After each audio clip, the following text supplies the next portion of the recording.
What's going on, everybody? Welcome back to LTQ Wrestling Podcast. I am BDJ. Going to give my WWE 2025 Elimination Chamber predictions. I'm very excited for this premium live event. So much on the line.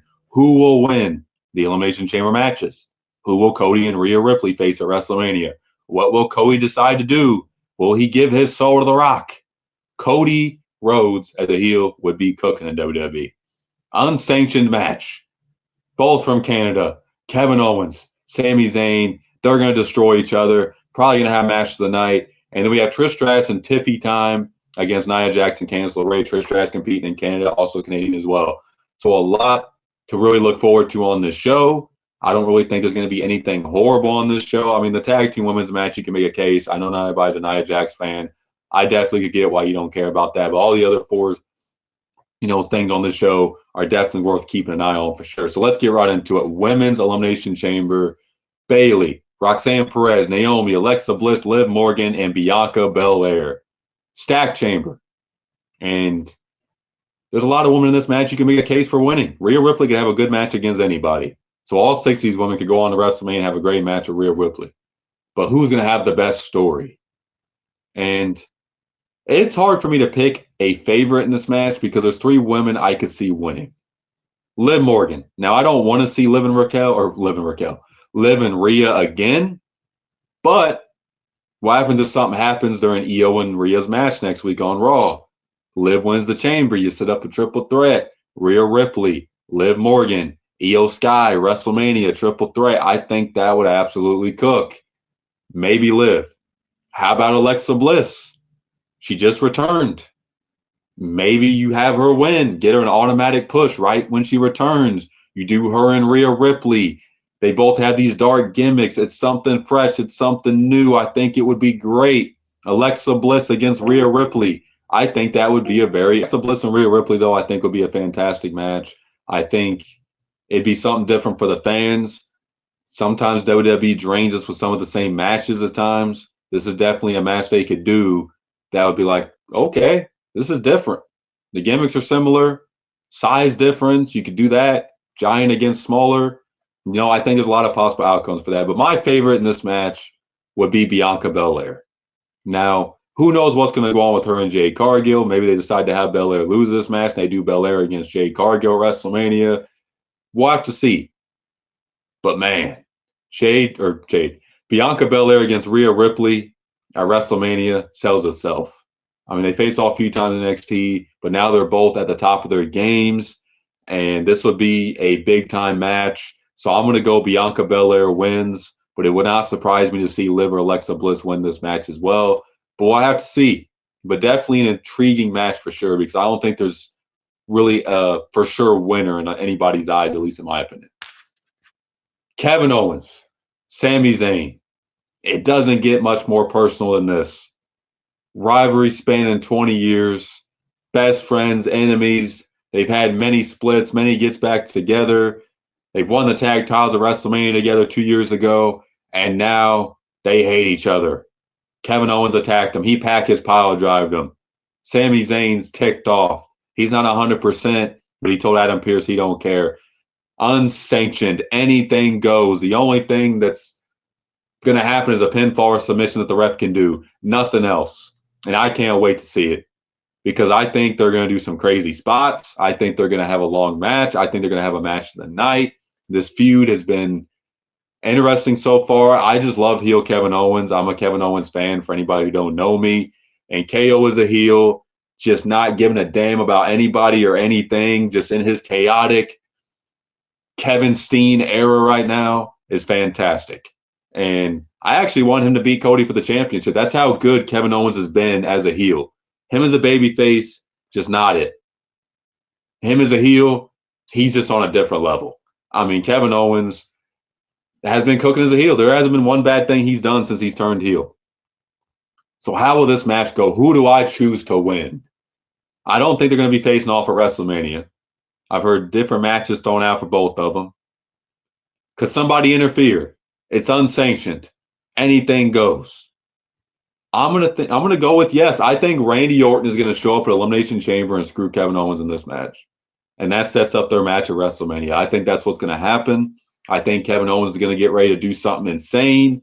And then out of nowhere, an RKO, and Sammy hits the Luva kick and pins him 1, 2, 3. Sammy gets the win. KO gets screwed again, and he's going to go after Randy Orton, who he took out of action with that pile driver a few months ago. And that's your WrestleMania match. I think that'd be great execution. I think that would be something that wouldn't really surprise a lot of people because Randy's due to return anytime. He's going to be back in time for WrestleMania. And KO is really the only opponent right now, unless they do him and Cody, which is unlikely because he's not in the chamber. Maybe you do Randy and Cena, I would do later on. So, yeah, I mean, this is probably the main thing for Randy to do. So we'll have to see. But I definitely see Randy RKO and KO, and Sammy gets the win here. So next we have the Rock and Cody Rhodes segment. This has huge implications on WrestleMania because if Cody accepts The Rock's offer, he's turning heel. He's being the corporate champion, the guy who don't give a damn about the fans. He's going to do what the office tells him to do. I think this is very intriguing.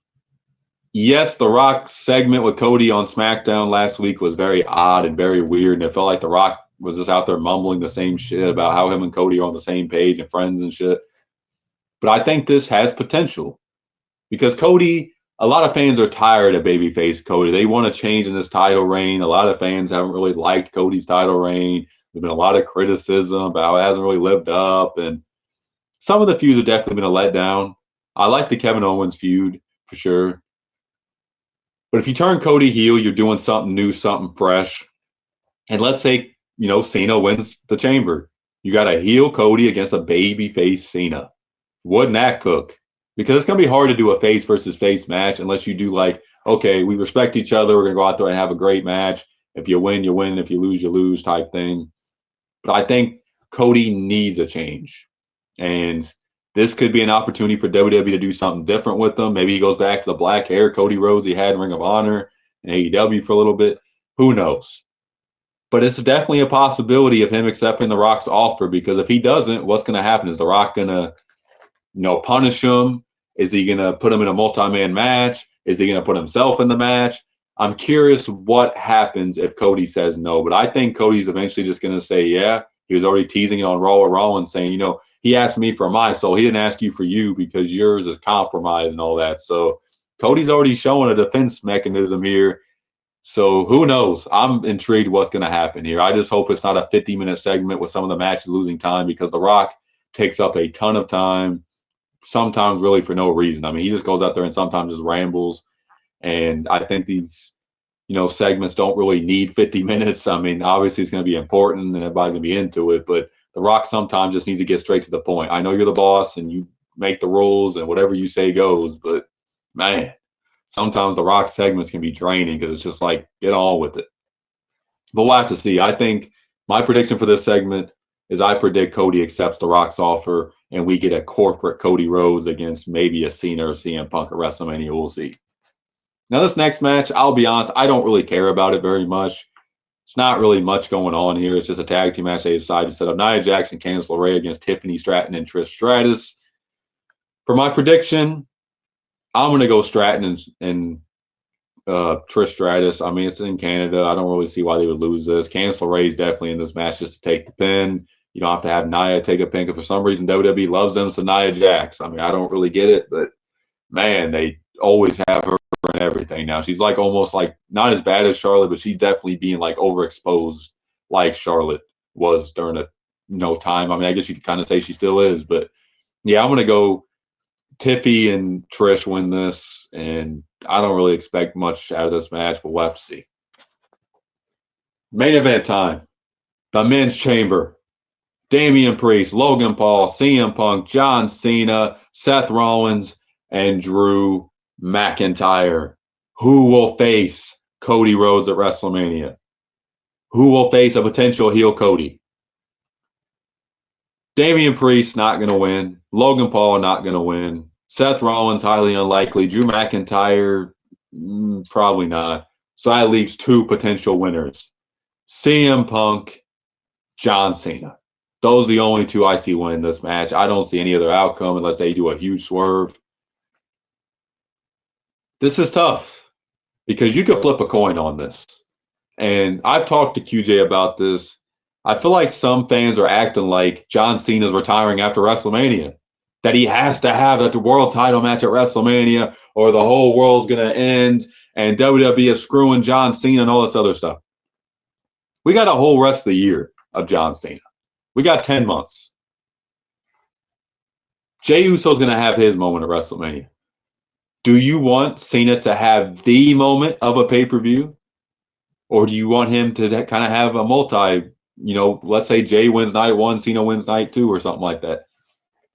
I think you could have Cena win the title at SummerSlam, have him get some wins. He's barely even been around during this whole run. I just feel like it's not really worth it to have him win right now. Yes, he's John Cena. He's the greatest of all time, but he's not been around to build up anything. Yes, you could have him win and then you could build up something from there. But I just feel like he doesn't really need to be in a world title match when he's barely been around right now. I feel like you could have him face a Logan Paul and have him start being more involved after WrestleMania. Then you can have him start getting some wins. And then he could face the champion, whether that's at SummerSlam or maybe he pulls an Edge when Edge first retired. He wins the title and retires. Like, he doesn't have to win the title at WrestleMania. And I feel like a lot of fans are acting like this is it. John's retiring, in April after WrestleMania. No, he's got the whole rest of 2025, everybody. It's okay. It's not him getting screwed if he doesn't win the chamber. It's okay. CM Punk was promised a main event at WrestleMania. If he gets, well, he didn't really get screwed last year, he had an injury, but if he gets kicked to the side again, it's just like, when is he going to get his moment? Cena can have his moment at SummerSlam. I know Punk can have his match next year at WrestleMania, but who knows what's going to happen by that time. So I'm going to go CM Punk. I predict CM Punk. I think he deserves it a little bit more than Cena. He's been around more. He's put in the work. Cena's not, like I said, been around enough. And that's not me saying I don't want to see Cena against Cody. I wouldn't hate the idea. I just feel like Cena hasn't been around enough to really be like, okay, let's have him win the chamber. He hasn't won a singles match in like 7 years, but let's have him win the chamber and go on to face Cody and beat Cody. Like, that to me would kind of seem like, okay, now what? I feel like you can build up Cena a little bit more and then have him win a title, because he just showed up at the Rumble. He didn't even make no appearances even really before that. Now he made one appearance. Actually, he hasn't even made a appearance since the Rumble. And now he's going to win the chamber? Like, I don't know. Maybe a lot of y'all disagree with me saying this, but that's just my opinion about it. I feel like Punk is more deserving, and Cena can have his world title and his record-breaking title reign later on this year. But let me know what you guys thought about my predictions. Make sure to like and subscribe for more LTQ Wrestling Podcast content. Peace.